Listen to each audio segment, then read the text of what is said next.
My name is Ron, and my wife Lily and I have been happily married for 15 years. Our family brought me great joy, and I appreciated the love my wife gave me.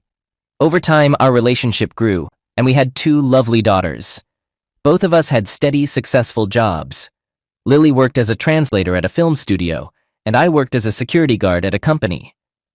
My love for my wife was immeasurable, and I was confident in her everlasting devotion to me. We were in good health, living in a beautiful house in a nice neighborhood. Our life was full of happiness, and it felt perfect. After our second daughter was born, Lily struggled to lose the weight she gained, but her captivating blue eyes remained attractive. She chose not to wear contact lenses because they caused discomfort when reading or working with papers. Instead, she wore glasses with large lenses, which emphasized the attractiveness of her eyes, making them even more seductive.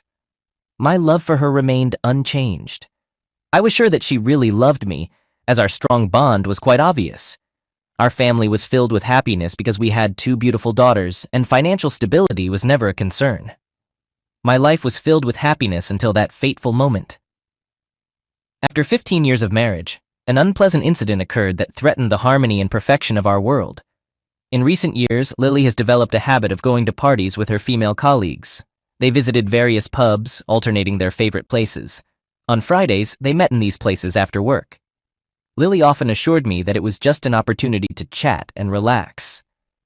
Naturally, I didn't mind her spending time in such places. After all, I invariably came home in the early morning every day and took responsibility for our daughters. On those evenings when Lily was out with her friends, I cooked dinner for our girls and was happy to help them with their homework. Performing these duties brought me great joy. Lily usually returned home around 8 in the evening after her outings, which allowed us to enjoy the weekend with the whole friendly family. We loved to spend time together, which gave us all great pleasure, and by all means. We had dinner together with our daughters on Saturday evenings, but in recent months, there had been a change. Lily started coming home later than usual on the nights she spent time with her friends. Instead of coming home around 8, she'd come home closer to 10, and I could sense that she'd had a few drinks. Despite my remarks, I didn't voice my concern. After all, she remained the same affectionate and devoted wife she had always been. Every time she returned from an outing, her face lit up with a familiar smile, making me want to hug her tightly. I realized that going out with friends served as a way for Lily to relax, allowing her to escape from the pressures of a stressful work week. I reassured myself that her interactions with the co-workers she spent time with were harmless and purely for pleasure. Even if she started coming home later than usual, I saw no reason to worry. But a few weeks ago, on a Monday morning, I received an email from an anonymous sender, who introduced himself as just a friend. At first, I decided to delete the letter without reading it, but after thinking about it, I decided to take the time to familiarize myself with its contents. The letter I received was like this. I happened to be at the Black Crow last Friday evening and noticed your wife among a group of people. She seemed to be enjoying it immensely. I couldn't help but notice that she danced almost exclusively with one particular man from her company. In case you're interested, I decided to capture this moment and took a picture on my mobile phone. Take a good look at the photo, and if you still think there is nothing wrong with her actions, then feel free to ignore this message. There was a file attached to the email that needed to be opened to view the photo. I wondered why someone would send me this message if there was nothing surprising about it. Moreover, the letter had already planted doubts in me, and I felt uneasy about what I was about to find out. It was not pleasant to learn that Lily had danced while walking with a man she had never mentioned before. Up until now, I had always assumed that Lily dated exclusively female colleagues at parties. However, there was a possibility that she was dancing with someone who was already present at the Black Raven, who wasn't really part of their company.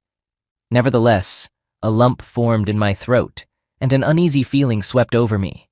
Despite my inner hesitation, I gave in to my curiosity and opened the attachment. When the image appeared on the screen, it was noticeable that it was not quite centered, as if the photographer had taken precautions not to be noticed. In the background, I noticed my wife's colleagues, both men and women, sitting at a long table. Despite the slight blurring of the image, I could still make out my wife on the right, dancing on the dance floor. She was wearing a beige blouse decorated with red flowers and green leaves, and the same brown trousers. It was the same outfit that Lily had worn the last time she went out with her friends. Thus, I came to the conclusion that the photo I'm looking at now was taken last Friday. That evening, she came home later than usual. It was 10:30 when she hugged me and looked at me intently. When I looked at the picture, I noticed her happy smile, but something drew my attention. She stood on the dance floor, held closely by a tall young man. They were tightly wrapped around each other, with Lily's arms around his neck. I was quite surprised by what I saw. I couldn't remember ever dancing with Lily in such a bad way, or behaving like that with any other woman in public. The man's lower body pressed against hers, and I couldn't help but imagine the sensations he must have felt due to his obvious attraction. In that position, it seemed natural to feel desire. Strangely, Lily didn't appear alarmed by what was happening. Instead, she wore a pleased smile, suggesting her active involvement when they locked eyes. I felt repulsed witnessing my wife, the mother of our 2 daughters, so close to a stranger and openly displaying affection in public. The disbelief I experienced was beyond words. I knew for certain she would never dance with me in public like that. I couldn't understand why she would allow a complete stranger to act this way with her. A question arose in my mind. Was he truly a stranger? Doubt crept in and grew rapidly, overpowering all my attempts to suppress it. Various scenarios involving my wife and unfamiliar men began to play out in my mind. A strong sense of nausea washed over me, leading me to rush to the bathroom where I regretfully vomited my breakfast.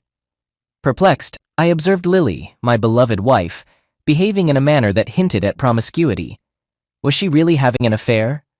How could she betray me and our 2 daughters like this? Countless other questions filled my thoughts, but one kept recurring.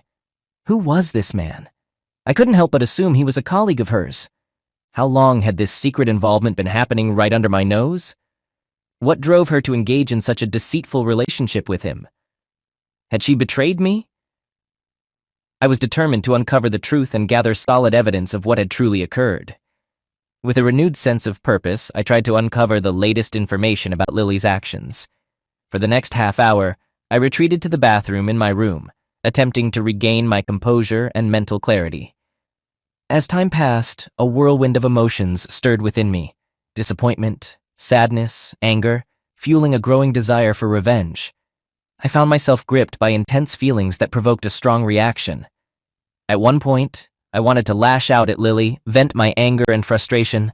In the next moment, I wanted to embrace her and implore her to end her relationship with this man. Divorce seemed like a viable option, but within a few minutes, I was already considering forgiveness and giving her another chance. Sitting on the toilet, I began to question my sanity as these tumultuous thoughts consumed me. Eventually, I managed to regain control of my emotions. I decided to avoid impulsive actions and patiently monitor Lily's behavior before taking any definitive steps. It was crucial not to let my emotions dictate my decision, as I needed a clear understanding of the situation before making a choice. No, I had to remain patient and refrain from confronting her with what I had discovered.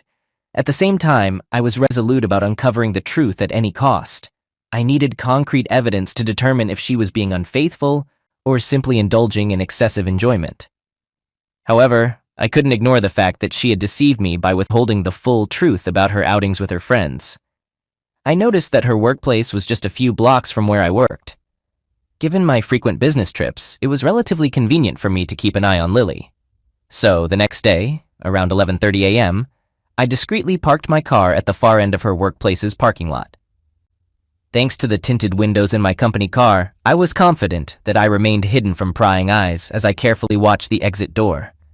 I patiently waited there until 1 p.m., but she never appeared. I repeated this pattern throughout the week. Finally, on Friday at 12:15 p.m., I spotted Lily with 3 individuals, 2 men and a woman. They all got into a black BMW with Lily sitting in the front seat next to the driver. Without hesitation, I followed them. Our discreet journey took us through busy streets until we arrived at the parking lot of an upscale restaurant. From my spot across the street, directly facing the restaurant, I observed her cheerful laughter as they entered. Remaining in my car, I patiently awaited their departure, which occurred at 2 p.m. Lily walked alongside a tall man with blonde hair, the same man she had danced with in the photo I possessed.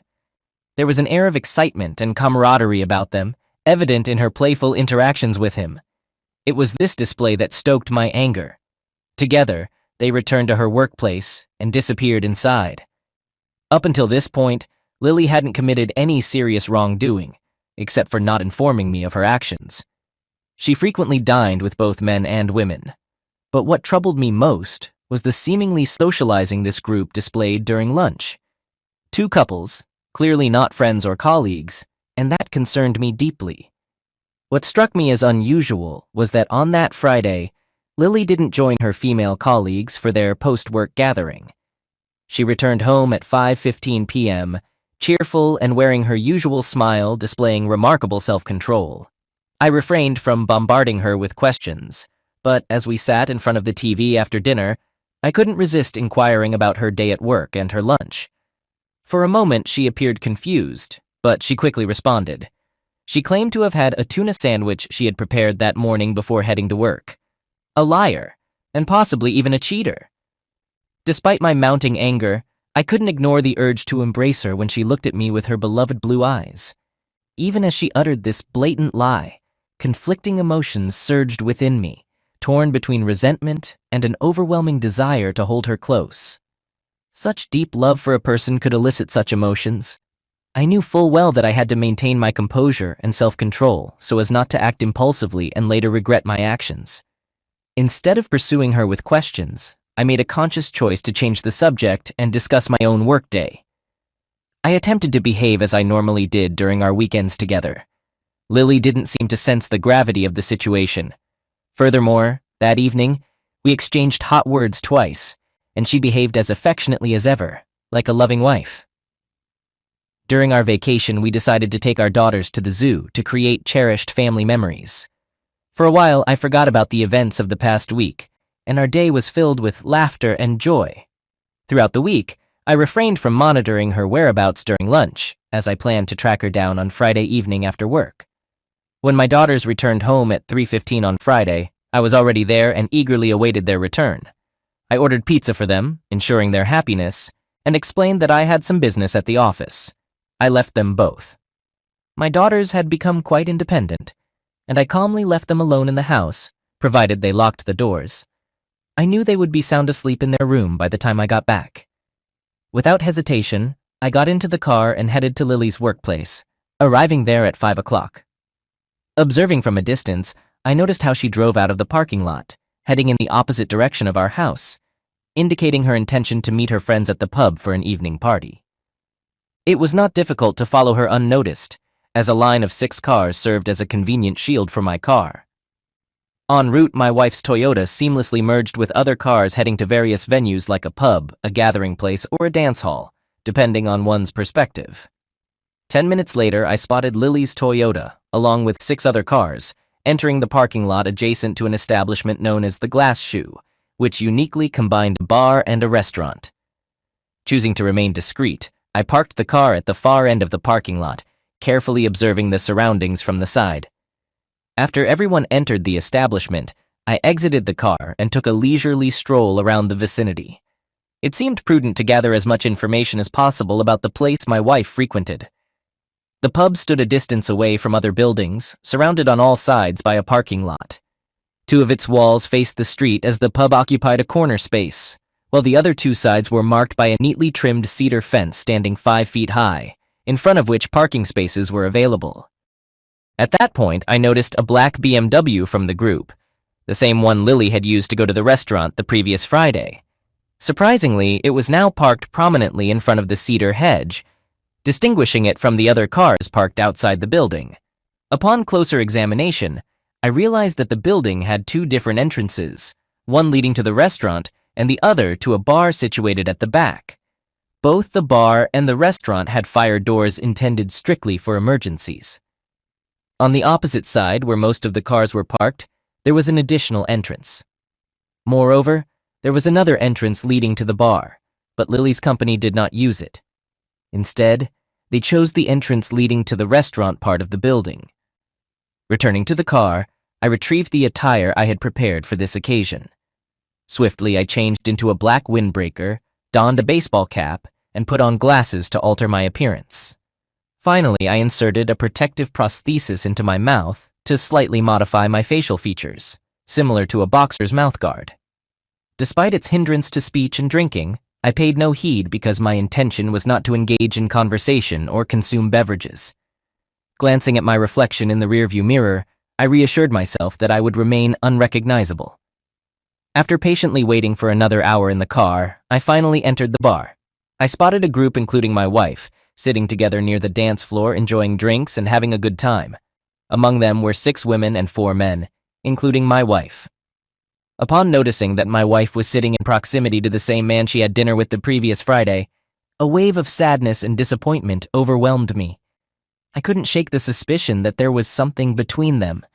Deciding to distance myself from the situation, I chose a table in the far corner, as far away from them as possible. From my vantage point, I began to closely observe the unfolding events. The spot I selected was dimly lit, occupied by several individuals nursing their sorrows, much like me.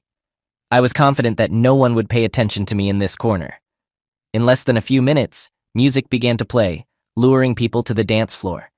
Before I could turn away, I witnessed Lily dancing with a man seated next to her. Strange smiles appeared on the faces of the remaining 3 men at the table as they watched Lily and her partner dance. It became evident to me that Lily and this man were more than mere acquaintances, and everyone nearby was witnessing their dance. Several hours passed, and their group dwindled to Lily, another woman, and 2 men. Eventually, both couples found themselves on the dance floor, leaving no doubt to all present that my wife and this man were lovers. He drew Lily closer, placing his hands on her waist. They swayed on the dance floor with subtle movements, their bodies pressed closely together. In that moment, I witnessed him leaning down to kiss her, whispering something in her ear. I observed her nodding in response, and without hesitation, they left the room hand in hand. Intrigued, I discreetly followed them out into the dark street. I watched them walk hand in hand to his car. Keeping my distance, I observed them enter the back seat. It became clear why he had parked the car in the last row of the parking lot near the cedar hedge. He sought privacy and the absence of prying eyes. With no other cars nearby, the hedge acted as a shield for his vehicle, and he likely felt secure in that location. Curiosity consumed me as I contemplated their intentions. How far was Lily willing to go? Determined to uncover the truth, I cautiously headed to the opposite end of the parking lot. Stealthily, I made my way between parked cars, striving to remain unnoticed. Before I knew it, I was positioned next to the back of his black car.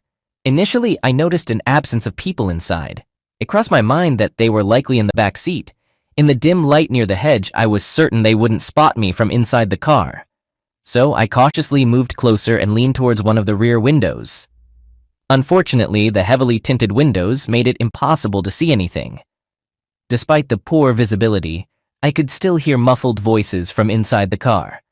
I wrestled with the decision of whether to intervene immediately and rescue her, or wait and catch Lily in the act of betrayal. The choice tormented me, but there was no time to make up my mind. As fate would have it, the car started rocking in rhythm with the music, which, to my dismay, happened to be my wife's favorite. My anger overwhelmed me, and without thinking, I yanked the door handle and flooded the car with light from the roof lantern. To my horror, I discovered my beloved wife, Lily, lying on her back with her lover atop her. They were engaged in their illicit activities. I quietly removed my glasses and the denture that concealed my true identity. As the car's interior lit up, Lily's eyes widened in shock and recognition. In seconds, her expression shifted from joy to utter disbelief. After a brief moment, she spoke, her voice trembling and uncertain. "Oh my God, Ron, please forgive me," she muttered. "Don't rush into decisions you'll regret. It meant nothing to me. Just wait for me." I closed the door firmly behind me and swiftly headed to my car. As I drove away from the parking lot, Lily was already chasing after me, urgently pleading for me to wait. Less than 5 minutes later, she arrived home in a disheveled state, tears filling her eyes. "Oh my God, honey, I'm so sorry," she pleaded. "I love you more than anything in the world. I understand that I hurt you, Lily. You broke our marriage vows. In our 15 years together, I've never betrayed you. If I'd known you were cheating, maybe I'd have sought comfort elsewhere too. If fidelity doesn't matter in our marriage, perhaps I'd have sought fleeting pleasures," I said, my voice laced with anger. "Ron, please hear me out. I love you with all my heart. What I did didn't matter to me at all. I wish I could turn back time and fix everything. But it's impossible. You have to believe that you are my world. If you compare my life with yours and our 2 daughters, it doesn't matter at all. Tears streamed down her face as she struggled to contain her emotions, burying her face in her hands as if searching for salvation. Eventually, her legs gave way and she sank onto the sofa, continuing to express her remorse repeatedly. "Stop apologizing," I said sternly. "What you did to our marriage is unforgivable. Tell me who he is and how long this betrayal has been going on," I said, relieved that she was no longer standing right in front of me. My anger surged as I grabbed her by the neck and shook her, an unfamiliar rage taking hold of me. "His name is Nick," she confessed, her voice trembling. "He's a colleague from the studio. This shouldn't have happened. Please believe that I love you more than anything." But then a terrible thought crossed my mind. "But you must admit your deception," I retorted. "You've been lying to me about your outings with friends while secretly seeing him for years. Do you expect me to believe you haven't been deceiving me all this time?" In a panic, she exclaimed, "Oh my God, no. This happened only recently. Please believe me. My love for you has only grown stronger over time. I beg for your forgiveness and understanding. There was never any genuine love in my actions." Tears welled up in her eyes again, her disheveled appearance and swollen red eyes reflecting the gravity of the situation. She pleaded for forgiveness. "No, you don't grasp the seriousness of this situation," I replied, disappointment evident in my voice. "Think about your colleagues who witnessed your affair. Think about us. Consider how others will perceive us if they see us together, whether on the street or at the office. It's not just a secret affair anymore. It's a blatant display of infidelity. You've publicly betrayed me. I'm sorry, but I can't bear this humiliation, and I want a divorce." I was resolute in my decision to end our marriage. "Ron, please, I'm begging you, forgive me. You know I can't live without you. Please reconsider. I'm genuinely asking for your forgiveness. I promise it won't happen again. Right now, our priority is saving our marriage and protecting our family." As she spoke, I stood up and turned away, needing some solitude to think about our relationship. "Lily, our marriage started falling apart when you chose to be unfaithful. The consequences we're facing today stem from that betrayal." Suddenly, a sharp scream pierced the room, followed by sorrowful crying that deeply affected me. When I looked back at Lily, she was on the floor, sobbing uncontrollably with her head in her hands. In that moment, conflicting emotions swirled within me. I wanted to embrace her, offer comfort, but anger and a sense of betrayal prevented me from doing so. I felt incapable of staying close to her, unsure if I could trust myself around her. Silently, I left our home and sought refuge for the night in a hotel room. I couldn't sleep, and my rest was restless and empty. Come morning, I decided to inform my secretary that I wouldn't be coming to work that day. I stayed in my hotel room until noon, pondering the events that had unfolded. Eventually, I managed to work up an appetite and dined sparingly in the hotel restaurant. With a heavy heart, I made my way to the office. Along the way, I couldn't help but glance towards my house. To my dismay, there was a green Toyota parked in front, and this unfamiliar presence heightened my anxiety. I concluded that the green Toyota belonged to Frances, Lily's sister. It was somewhat comforting to think that, in addition to their unfaithful mother, my daughters could rely on their aunt for support. However, I was still unaware of Lily's deteriorating condition. After I left home the previous evening, Lily had confided in her sister over the phone. The severity of the situation overwhelmed her, leading to a sudden breakdown. Now she was in the hospital, grappling with the aftermath of her emotional breakdown. It wasn't until I arrived at my office that I received the news. I received a call from Lily's sister, Francine, and we had a lengthy conversation. According to her, Lily was in an extremely critical condition, constantly in tears and anxious. What shocked me was that less than an hour after I had left the previous evening, my elder daughter had reached out to Francine, informing her that Lily was delusional and I was absent. After their conversation, Francine hurried to my house and witnessed the dire state of her sister. Recognizing the gravity of the situation, she wasted no time in calling an ambulance for emergency medical assistance. Francine assured me that she would stay at my house to care for and support my two daughters during this challenging time. She strongly urged me to visit my wife at Santa Maria City Hospital. When our conversation ended, I was overwhelmed by shock. I realized how selfish and dismissive I had been the night before.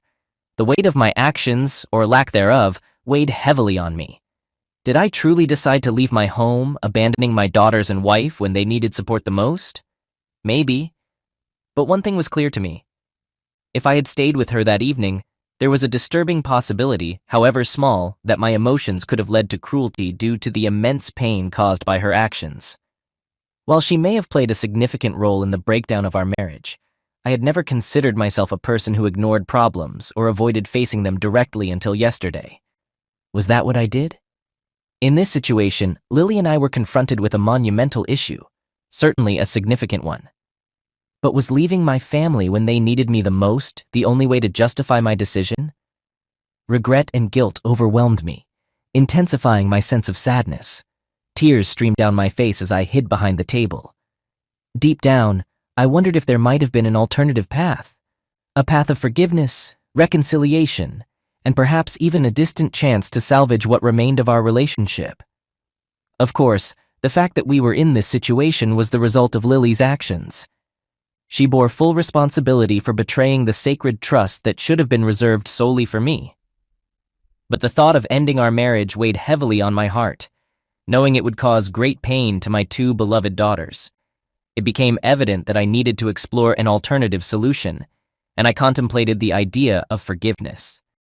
Gradually, as I processed the shocking news of Lily's hospitalization, I found a renewed determination. Without hesitation, I got behind the wheel and raced to the hospital, determined to uncover the truth about her actions and understand the situation. Doubt filled my mind, and I entered the hospital without a clear plan or knowing what I would say to Lily. But one thing remained certain. I was determined to seek the truth. As I sat in the hospital, I reflected on a piece of wisdom my mother had once imparted to me. Cheaters always eventually face the consequences of their actions. This idea still lingers in my mind as I think back to my wife's betrayal when she was just 20 years old. Lily and I got married, and our once happy marriage seemed like a dream come true. Our two beloved daughters brought us joy, and our comfortable home in a lovely neighborhood was a symbol of contentment. We didn't have financial troubles, and most importantly, our love was undeniable. However, life took an unexpected turn when, shortly after our younger daughter turned 6, Lily landed a job at a nearby film studio. With her proficiency in multiple foreign languages, she secured a position as a film translator. Her work as a voice translator was truly impressive, providing us with financial stability due to her impeccable skills. For 5 years, my wife excelled in her role until a new translator arrived. This tall, charismatic, blonde-haired colleague quickly became the center of attention among the studio staff. Despite the many admirers he had, he seemed oblivious to their affection. He shared Lily's proficiency in various foreign languages, leading to frequent encounters at work and the blossoming of a friendship that soon deepened. Herein lay the problem that troubled my wife's heart. Love surreptitiously crept into her emotions before she fully comprehended it, leaving her in a state of confusion. Before long, she realized she had fallen for him. Initially, he treated her no differently than other coworkers, focusing on work-related matters and maintaining a professional rapport. But when he began joining their bi-weekly outings, a subtle shift occurred. Gradually, they crossed the line from professional collaboration to a deep friendship. They confided in each other and shared the intricacies of their lives. Lily never discussed any of this with me. Soon, he became a regular presence at gatherings and dinners among their female colleagues. Her first mistake was not informing me when men started attending their gatherings. With time, their connection evolved into something more profound. On the dance floor, swaying to slow songs, they felt like a single entity. However, I remained oblivious to the depth of their relationship. In a dimly lit corner of the dance floor, Lily found herself locked in his embrace, and their lips met in a kiss that was more than just friendly. It was a kiss that shook her to the core. And so a chain of events was set in motion. The following Friday, during one of their outings, he found a reason to take her away from the pub, ultimately leading to a passionate encounter in his car. Their desires grew, and they soon found themselves entangled like wild creatures in the back seat. Overwhelmed by guilt upon returning home, Lily was determined to give me the love and affection I deserved, unaware that as her husband, I deserved unwavering loyalty. However, due to their daily interactions at work, it became increasingly challenging for her to distance herself from him. They had grown too comfortable in each other's presence. But Lily's love for me remained steadfast. I was willing to sacrifice everything for Ron because my love for him remained unshakable. Lily never intended to hurt me through her infidelity, but she was gravely mistaken in believing that her connection with him surpassed the bond we shared. This affair continued for 4 months, and now she lay in a hospital bed revealing all the details of her betrayal. I listened, shedding tears without interruption. Lily vowed to do whatever it took to save our marriage. However, I couldn't decide whether I could live with the memories of her infidelity, but I couldn't bring myself to tell her. After all, my beloved wife was in a fragile emotional and physical state, and I didn't want to inflict further pain on her. So I returned to my hotel room and contacted my lawyer, asking him to prepare the necessary divorce documents. I was deeply concerned about how the divorce would impact Lily's condition. I didn't want her to suffer, but it seemed inevitable. While the divorce papers were being prepared, I spent quality time with my beloved daughters. I didn't plan to seek custody. Instead, Lily and I should jointly raise them, albeit not under the same roof. However, my plans unraveled when my lawyer delivered the divorce papers to Lily, who was still in the hospital. Her emotional state worsened upon learning of the divorce, and that dreadful day marked a turning point for the worse. She suffered a stroke when she realized I had initiated divorce proceedings. When her doctor informed me of this, I began to despise myself. I should have waited to proceed with the divorce until Lily had fully recovered.